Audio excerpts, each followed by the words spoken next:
Good morning, everyone here in London, tuning in online. Good morning, good afternoon, wherever you're at. Appreciate you all for being here in my session. Today, I'm going to introduce a new tool, a new technology for audio software developers called point-to-point modeling. First question is, what is point-to-point modeling? Well, for me, the aim, the purpose, the vision for point-to-point modeling is to offer analog circuit modeling for everyone, to make it possible for anyone that's doing audio software development to be able to harness this cool technology and simulate analog circuits. More specifically, this is going to be a library that does component level modeling. Make it possible for anyone that wants to accomplish that. So I'm sure there are some doubts right off the bat. How is this possible? Isn't that complicated, trying to do component level modeling? Well, that's true, but we're going to automate a computer to do it for us. Or you might be asking, hey, circuits aren't my specialty. I'm a synthesizer designer, or I focus on implementing the user interface of software plugins. I don't want to get into all the complicated aspects of analog modeling. Well, that's great too, because this library is included with it over 150 prepared circuits already. For anyone right out of the box that wants to use it, can drop in very easily these circuits into their plugins or into their apps or really any C++ project that they're working on, and right away be able to use many of the classic common circuits that we have all grown to love over the years in the field of audio. Well, what if you want to prepare your own circuits and you have your own custom designs that you want to do, rather than just used ones that are added to this library that everyone has access to? That's great too, because included in the library is an arbitrary circuit solver, so that you can specify your own circuits with certain components, and the library will automatically solve the circuit for you and produce the mathematics of the modeling for you to easily add it into your plugin. And in a few minutes here, I'll try and show you exactly how simple that really is. Or you might be coming here and saying, hey, we already have a team of DSP engineers, of people that spend their days doing analog modeling. What does this library have in it for us? I would say that's great. This is supposed to be, this can be a tool for you to do rapid prototyping. So just like you would use a tool like Spice as a way for you to initially implement some circuits that you're interested in, this tool is very similar, that it allows you to just specify the information that's contained in a diagram of a circuit, a schematic, and turn that immediately into software that can run audio and process it in real time. So let me take you through what is this whole thing about. So right up here on the screen is a diagram for about as simple of a circuit that we could want to include to do something in audio. This is a diagram called a schematic. I assume most people are aware of that, but it contains the conceptual representation of the things that do the processing of an audio effect. In the case of a circuit, these are going to be circuit components, or what I call elements, because if you do any software development with JUCE, you already know that the term component means something very specific to JUCE. So I don't want to overlap with that terminology, so I've started calling these things circuit elements to distinguish from that. But you see in this schematic, we have certain things, like we have a place where our input is happening. In the case of a circuit, it's going to be a voltage that we need to be able to recognize in it. And then we have an output to the circuit that we need to be able to notice where that is. And then we have these elements like resistors and capacitors that connect to specific nodes.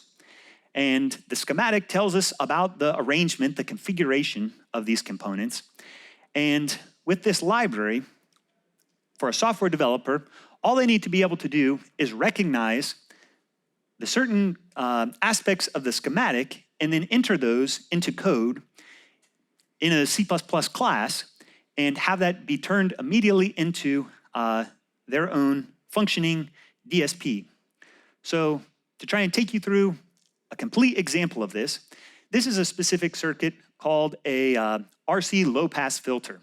It will reduce the amplitude of high frequencies and allow the low frequencies to pass through.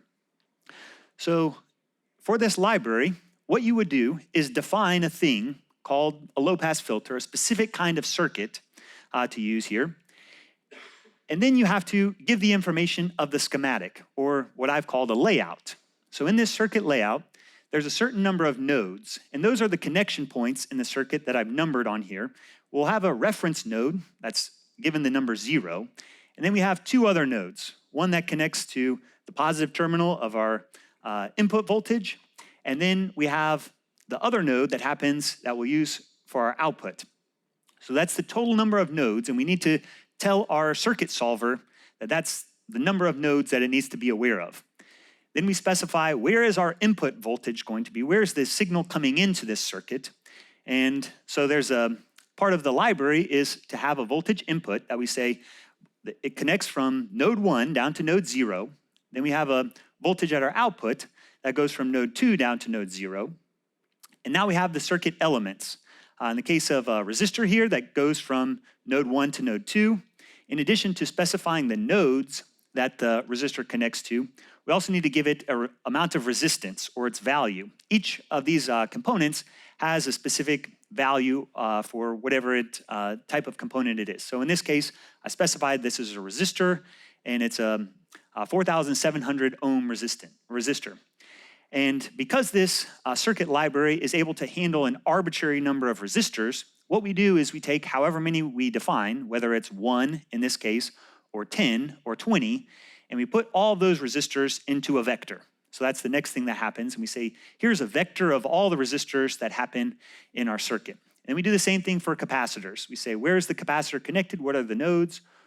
What's its value? And we put that into a vector of capacitors. And all these things get passed together into a layout. And this is the extent of, if you wanted to put in your own circuit into the library, this is all the information that you need to enter in. And if you have a more complex circuit, you just put in more resistors, more capacitors, or other types of elements too. And that's the extent of the programming that's necessary for it. And I'll even show you now very quickly, just in a minute, how you would set this up in an example JUCE plugin. So let me switch over and show you that. Included with this library is a pro juicer project to help get people started that includes the connections to the SDK of the library. So here's an example project that connects to the header files in the library for the interface, and then also the library itself here. So you open up the pro juicer project in Xcode, and you have a file here to go along with your typical JUCE plugin of having an editor and having a processor, and you lay out your circuit. This is the exact one that I showed you before, and we'll define it as this passive first order RC low pass filter. And then we come over to our plugin processor. We create an instance of our class that we have, and I've just called it an effect. We come over here to our implementation file. We need to prepare it. So prepare our effect. And then we come down here to our process block, and we process a buffer of samples, and there you have it. You have a circuit that is now being put into code and processing audio in the case of a plugin. So that was really just adding 3 lines of code, essentially, along with our circuit class to our typical JUCE plugin, and build it, and there you go. So I'll mention now some more things about included in the library, all the elements. So the library will build any valid circuit that contains certain elements. I don't have every single possible element yet implemented into the library. I do have plans to add more, but the ones that are included right now in the library include resistor, capacitor, an op-amp, a variable resistor if you'd like to have parameterized control. Most plugins, you're going to need some types of parameters that you want to adjust, and a lot of circuits that we would use include potentiometers that we need to be able to adjust. And then common nonlinear components. This is where all the fun analog stuff happens, including with diodes and transistors and vacuum tubes, and my intentions are to add even more elements in the future. More specifics about the elements that are included, the fun stuff. So with our diodes, I've included models. If you want to simulate circuits that have silicon diodes or germanium diodes, those are common ones you'll find in a lot of the guitar pedals. So we have specific models for those. We have individual components, so individual diodes, and also for the sake of efficiency, there are models included that have like a matched pair of diodes, which are common to find in many guitar pedals and even guitar amplifiers. Then in terms of the transistor model, we're using a bipolar junction transistor, very common type of transistor to see, so a BJT. And included in the BJT are several different variations that you can have for it. So there's, if you're familiar with the BJT, there's different types of doping. So an NPN and PNP transistors are included, as well as the ability to customize some attributes about it, which I'll share more about when we get to the model of the BJT. And then for the vacuum tube, the model that I've focused on initially here is, I think, arguably the most common type of tube that's used in audio, which is a 12AX7 tube. And there are 3 different variations from different manufacturers included in the library if you wanted to experiment with one from different brands. So that covers the components or the elements that are part of the library. Let me talk more about the included circuits now. The ones that are ready-made right out of the box, like the low-pass filter that I showed you is a classic one that I've included. So lots of classic filters to do all the fun, cool spectral shaping of analog ones. So many names that you're probably familiar with, from Butterworth filters to Salem Key. These are ones that we use in audio, but are also ones that are found widely in just about any field of electronics. And then there are the cool ones that are famous in the field of audio as well. So we have your Baxandall state variable filters. We've even put together like multi-band equalizers where we have low-pass filters combined with peaking filters and shelving filters for if you wanted to have like a sequence of these filters all put together. So these are just a sampling of some of the filters. Obviously, if we have 150, there's many other ones that are included. Just because it's fun microelectronics circuits to work on and piece together, we've included a bunch of circuits that are based off of the topologies of guitar amplifiers. So your common tone stacks, like the Fender Bassman tone stack is a very famous one that just about every other company from Marshall and Vox and Bogner and lots of people have similar kinds of topologies for their tone stacks, just with different kinds of components. So we've tried to model many of those already and just include those straight out of the box in the library. And then we've also, because we have 2 models, gone through and created many of the preamplifiers that you'll find from different manufacturers as well.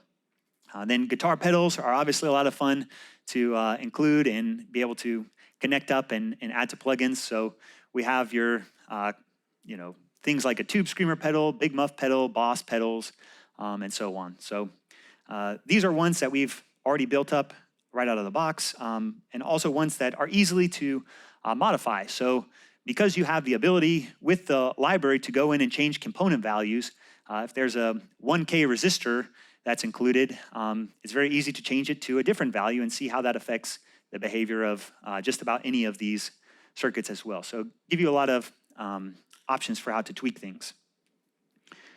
We also have a whole section of analog clipping that's included. I think for me, at least, this is where all the fun happens with analog stuff and things that are very difficult to capture if you strictly just think of it as a digital system, and why component level modeling really is so powerful.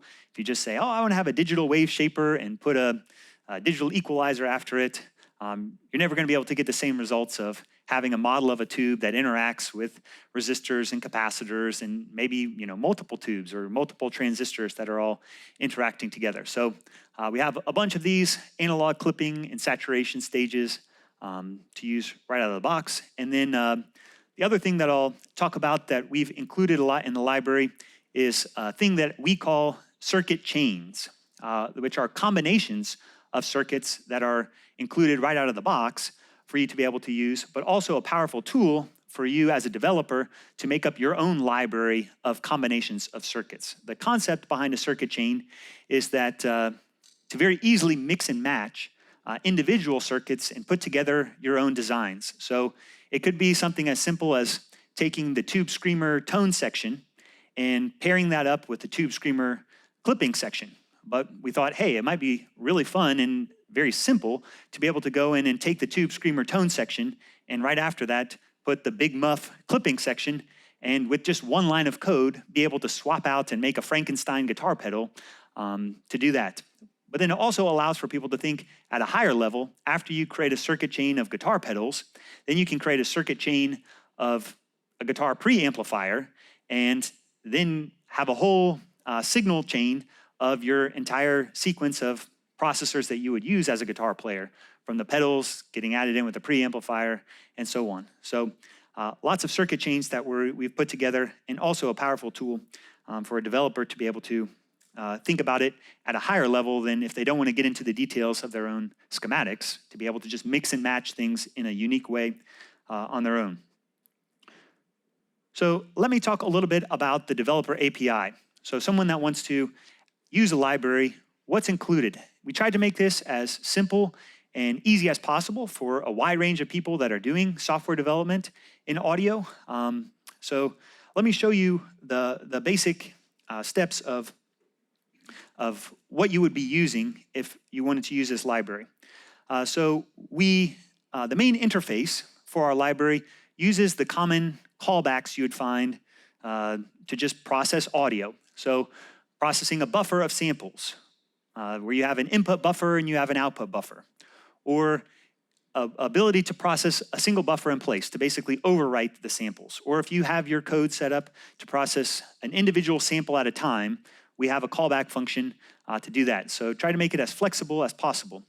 And then there are obviously things we need to be able to do to prepare or set up a circuit to be able to be used. So setting the sampling rate, setting the buffer size, those things. And then also a callback to set the parameters. So anytime you have an adjustment of a variable resistor, we need to pass that from the front end of whatever our interface is of our software to the back end to the DSP. And so there's that callback as well. All these things happen in a base class that is called a circuit. So this is where it's a place where you'd have a generic layout to add to the circuit, where you add in the components and the values, the nodes, and so on. So let me show you an example of how this works.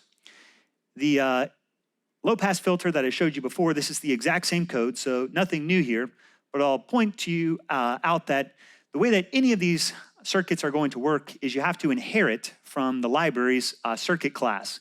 And so any of the circuits that you would make, you get all the callbacks and things associated with it come from inheriting from this generic circuit thing. So there's the constructor that happens for the individual circuit, but then all the callbacks that we use are from that circuit itself. So here's, in one slide, the entire set of callbacks for our circuit. And you can see the data types now that we have for just passing things in and out of our callback. So these are just generic pointers to buffers. We made the intentional decision not to add things with JUCE-specific data types. Now, it'd be not too horribly difficult to go in and say, here's an audio block or here's an audio buffer, and just wrap that around, or get the pointer to an audio buffer and pass that in. But this is meant to make it easy to use in JUCE plugins, but also easy to use in other C++ type projects that you just have an array of information that you want to pass through a circuit model and get the result of it. So hopefully that makes sense, and you can see that there. So this is the set of the things that are included. I also didn't have on the other set of slides, there's also a callback function in here if you want to set the smoothing that happens for your variable parameters. So assuming you're going to have some variable resistors as part of it, the place that makes the most sense to have the smoothing occur is actually inside of the library of this circuit model. And so to give developers some control over the smoothing that happens. You know, have a trade-off between the how often you smooth and how much CPU it ends up taking. We want to expose some control over that. So we have ability to set, you know, how many samples do you want to smooth over? Is it you update the circuit model every 4 samples or 8 samples, or do you want to update the circuit model every 512 samples? Obviously, there's a big difference in CPU that happens if you're trying to smooth, you know, for a nice smooth synthesizer resonance, you want to update it more often. But if it's like you are developing something from a mobile app and you don't want to have it take up too much processing, you would set this to be a higher value. So that's the extent of our circuit class. I'll also point out that our circuit class inherits from this generic thing called a circuit processor. And let me talk more about that because there's a very good reason why we have this base class called a circuit processor. So the circuit processor is an abstract class with pure virtual callbacks. And it is used for the circuit, but it's also used for this thing I've already started to discuss called a circuit chain. And so now we have a circuit and a circuit chain that inherits from the same base class that does processing. And so what that is going to ultimately allow us to do is mix and match circuits and circuit chains together into some vector of processing. And so we need to have this base class to be able to connect those things together. So the implementation of the circuit processor isn't a lot going on. We have all the same callbacks for things that are happening that don't really do anything. But then we have, that brings us to our circuit chain, which is this combination of multiple effects that we're going to be putting together, made up of circuits and also circuit chains. So here's the implementation for the circuit chain. Maybe let me jump ahead a slide. There's 2 slides to show you the whole thing. So a circuit chain is primarily this vector of circuit processors. So that's our base class that we're using. And that allows us to then mix and match things that inherit from a circuit processor. So we can have circuits, we can have circuit chains that are all put together. And so this thing that we're using is this lowercase circuit chain. And then the different processing callbacks, you see they just go through the vector of circuit chains just one by one in a loop to say, let's take the first element of our circuit chain and process that one, and then go on to the second one and process that one, and then go on to the third one for however many we have in there. So that's what a circuit chain is. But to really see the power of it, let me go through an example of one that's implemented and show you just how simple it is, making use of the circuits that are already part of the library. So our low-pass filter example that I've already shown you, and then there's another one in the library called a simple diode clipper. Okay, so I said here what I want to do, if you think about it, our comment in our code right here describes the signal flow that's going to happen. We have the input to our circuit chain, that's our signal. That the first thing we want to do is take that input signal, pass it into a low-pass filter, and then take the output of the low-pass filter and send that into a clipper, and then get the output of the clipper, and that's the result of our plugin. So to implement this kind of modular design is as simple as just taking a new instance of our low-pass filter and adding it to the circuit chain, and then taking a new instance of our simple diode clipper and adding that after it into our circuit chain. And now you've made this combination of circuits in code just by doing this. So I think this is, for certain types of developers, going to be maybe the way that they prefer to use a library, where it's like you don't even have to worry about understanding a circuit schematic or trying to lay that out yourself in code. You can use all the circuits that are already included, or maybe other ones that people will make and share with the community online, and just simply add those into your own plugins by mixing and matching circuit chains, by putting them together in this way with, I guess that's maybe 8 or 9 lines of code. To take it a step further, the power of the circuit chain is to also make it possible to include circuit chains within other circuit chains. So the code that I showed you on the top is the example from the previous slide. So that's our low-pass filter, low-pass going into a clipper. And then the second example that I have down here is where we can make a new circuit chain where we've taken the first one, our low-pass filter clipper, and that becomes the first block in our chain. and then we just add in another circuit after it. So you can mix and match both circuits and other circuit chains to make this modular implementation of other circuits. So the goal is to make it very creative and also very simple, where it's up to your own imagination of putting things together to make whatever cool tools, cool sounding software that you can come up with.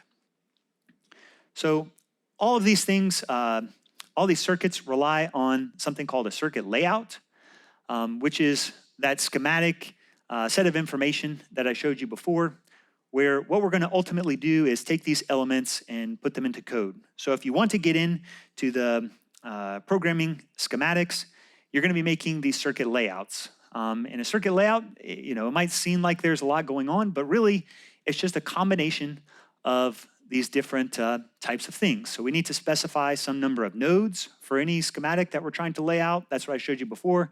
With the low-pass filter, there were 2 nodes. So that's something that needs to get defined. We need to specify where there's going to be an input voltage and an output voltage. And then there are circuits, I haven't even covered this, that might have a voltage source. So if you have like a BJT or you have a tube, there's going to be some bias voltage that's applied to one of the nodes of that component, or a resistor might connect to it.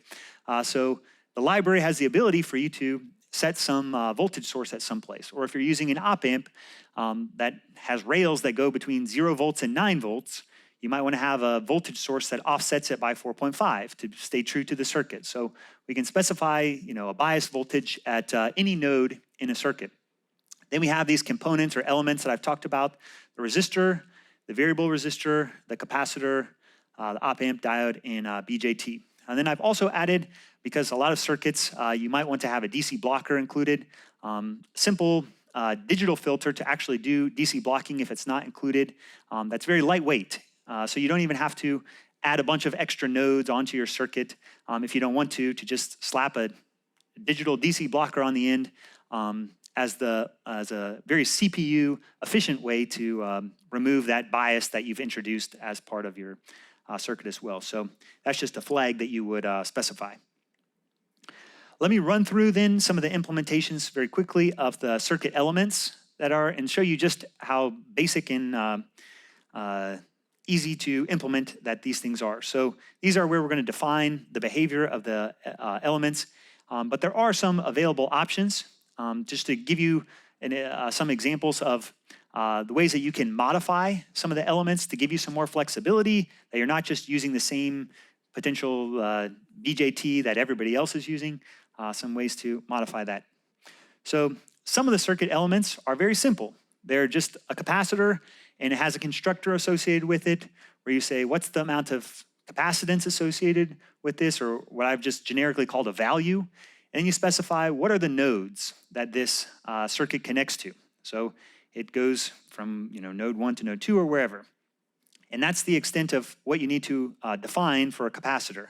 An op-amp is just a slight extension from that, where if you're familiar with op-amps, you have 3 important nodes at least for the signal flow through an op-amp. We have the inverting input, we have the non-inverting input, and then we have an output. So you just need to be able to connect those nodes to other elements of the circuit. Things get more interesting when we get to things like a BJT.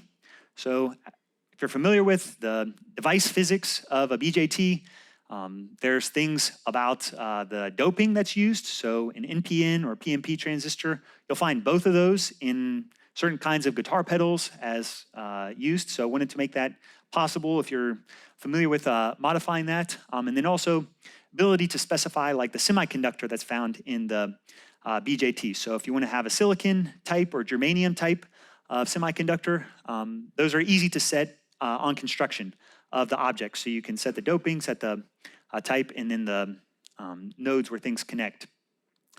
But really, the semiconductor things that you're specifying here are really just variables that are part of a very common model, the Ebers-Moll model of a BJT. And so if you're even familiar with some of those details associated with the BJT, I've exposed an ability to set some of the things like the saturation current, right? That's a parameter of a BJT.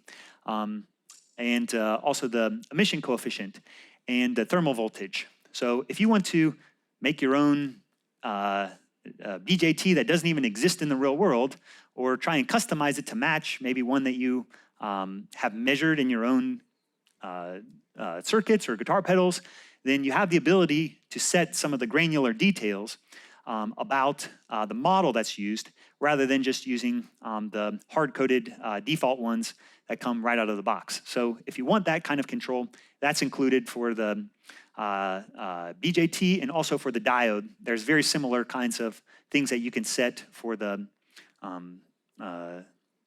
component. So I didn't cover every single element that's included, but you can kind of see for like a tube, there's other kinds of settings that you would pick and choose from there. So the last thing that's included in the library is something called a circuit model. This is where all the magic happens of the DSP. And this is the binary file that's included with it. So as far as interfacing with it, this is just a header file that you would make use of that points to the implementation of the DSP code. So that covers the developer tools that are associated with the library, and hopefully give you an idea about how you could use it yourself or incorporate it in your own plugins, or even build up your own schematics. The next thing I want to talk about is the different versions of the library. So this has primarily been designed to be a C++ library for commercial software applications. So included with the library is example JUCE plugin. That's what I was showing you before, so that you can download the library, open the ProJuicer, open it in Xcode, and build the plugin, and it works straight out of the box for you to do that. And besides just the JUCE plugin, there's the whole package, the library that's included, that you don't have to use it in JUCE. You can take it to some other kind of C++ project and be able to use it there as well. There are two C++ versions of the library. There's the full version, which I'm saying is in a beta state right now, which is meant to be intended for commercial licensing. So if you're interested in releasing commercial software, this is the library for you. There's also a free light version for personal and educational uses. I did a workshop on the light version on Monday of the conference, which just has a reduced number of elements. And this is meant for developers to get familiar with the syntax of the library, to be able to download it off my GitHub page, open it up. It still has the same exact arbitrary circuit solver that's included. So there are some example circuits that are part of the library, but then also the ability for you to go in and take the circuit elements that are included, the resistors, capacitors, and op amps, and make really fun, cool circuits from it. During the workshop on Monday, I think we had the opportunity to build up, about half a dozen different circuits in around an hour by going through and looking at a schematic and turning that immediately into computer code. So if you want to experiment with the library and get familiar with it, that's the simplest way to do it. Also, because in addition to being a C++ developer, I also spend a lot of my time doing MATLAB development. What I have created is a MATLAB version of the full library that includes all the circuit elements and is a one-to-one implementation of the C++ version of it. So if you want to experiment and prototype some circuits where you try out stuff with the models for diodes and transistors and tubes, those things are included in the MATLAB version of it. Obviously, MATLAB, you can't create commercial software with it, really. So it is kind of meant for educational and personal uses, but it is the full version of the library and matches up exactly. If you get the implementation working in MATLAB, you can use almost the exact same syntax and put it over into C++ and know that you're going to get same results from a processing standpoint. I'm also an educator, and so I hope that there's other educators that will adopt this as a training tool where you can very easily put together circuits and teach people about how they operate on it. So the MATLAB implementation is meant for rapid prototyping, and I've included a number of analyses as part of the MATLAB version of it too. So there's a whole test script that's meant that for maybe people that are even using the commercial version of the library, that they could open up MATLAB and test their code in there and see an oscilloscope representation of the processing, or see analysis of the frequency response of the circuit and be able to test it there first and then implement the same code essentially in C++ and speed up the process of doing it. So I have this link here. I'll show it again near the end of my talk where you can download the full version of the MATLAB, free already, posted available now, and start experimenting with it. Seems like there's some pictures that are happening, so I don't want to move on too quickly. But let me show you what the MATLAB one is all about. It has the exact same structure and organization of things in the MATLAB file type of things like circuits. These are some examples that are here: Bogner amplifiers, Big Muff sections, and that kind of stuff. And then the difference is that for MATLAB, we have a test script, actually 2 different test scripts that are included. So the way that it would work is in MATLAB, you would just define your instance of one of the objects, and this is a tube clipper right here, and I'm going to assign that to my circuit. I prepare the circuit, and then I define which of the types of analyses that are just right there in the script already written for you to show the waveform and the THD plot. So let me run this and show you how this is going to work. So within the MATLAB script, if you wanted to like analyze different frequencies of the waveform, you can specify the frequency right here, the number of cycles that you're going to plot, and the frequency response. You can, if you want to tweak those or use the ones right off the bat, you can do that. So here's our tube clipper that looking at the oscilloscope or waveform representation of it. And then we also see the THD plot. So this is meant to make it really, really easy to get your code implemented and then test it and see all the kinds of common analyses with it. So hopefully that gives you an idea about the MATLAB implementation of it. There's also a script that includes parameterized control. So in here, there's basically a loop to go through setting different resistor values. And so you'd see the result maybe of a frequency response where you see like 10 different curves for the 10 different values of a resistor that you specify in here. So you can see how the frequency response changes just by running this script and having different resistor values that go from a normalized scale of 0 up to 1. So that's what's included in the MATLAB version. Also, I'm in the process of creating a Python implementation script for this. So I know not everybody does their prototyping in MATLAB. So we're adding a Python test script that will actually just call the C++ static libraries for the light and full versions. But it will have a very similar kind of thing to the test script I just showed you, where you define an instance of a circuit from the C++ library, and then you say, I want to look at the waveform of it, or I want to look at the THD plot of it. So try to make it as easy as possible for as many people, whether you work in MATLAB or Python or C++, to be able to use this. So mention a few things about the DSP algorithm for those that might be interested in it. So this library does include a new approach to modeling, but it is based on traditional circuit analysis techniques. So I've been a person that teaches analog circuit modeling at my university for many years. And during the courses that I teach, I've covered all the traditional types of nodal analysis and state space and modified nodal analysis. And over the years, I realized there's some things that I like about state space, and there's some things that I like about modified nodal analysis and the DK method. But each of them individually doesn't have everything that I like about it, so I've kind of mixed and matched some of the things, attributes of these different approaches to modeling to develop this new one that I've called point-to-point modeling. So it is based on that kind of paradigm of circuit modeling for it. There's lots of great stuff that people have done with wave digital filters, but for better or for worse, that's what I haven't spent too much of my own time working on. So if you want some of the details about the type of modeling that's used, it's built off of this foundation of the traditional modeling approaches. Included in the library, there are some novel techniques to handle the stability of multiple nonlinear components interacting with each other. And there's also some new methods that I have developed and included there for improving efficiency, right? When you're trying to do multiple nonlinearities as part of the same circuit, that's a complicated thing. You know, I haven't made a perfect solution for it yet, and that's why it's a beta type of software, but it's something that's I'm constantly trying to work on. So just for your sake, if you're interested in this, there are no rough approximations to save CPU as part of this library.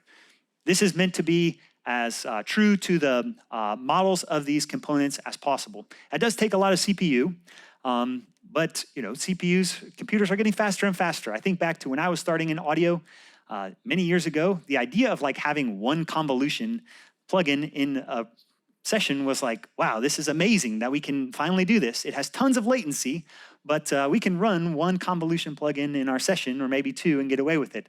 But computing has advanced so fast over the past 20 years that now we can, you know, that's not even a thing we have to really worry about. And so, yeah, analog modeling is something that as computing, I think, goes on, that we should be, as an industry, trying to make things as accurate and true to the component level of processing as possible.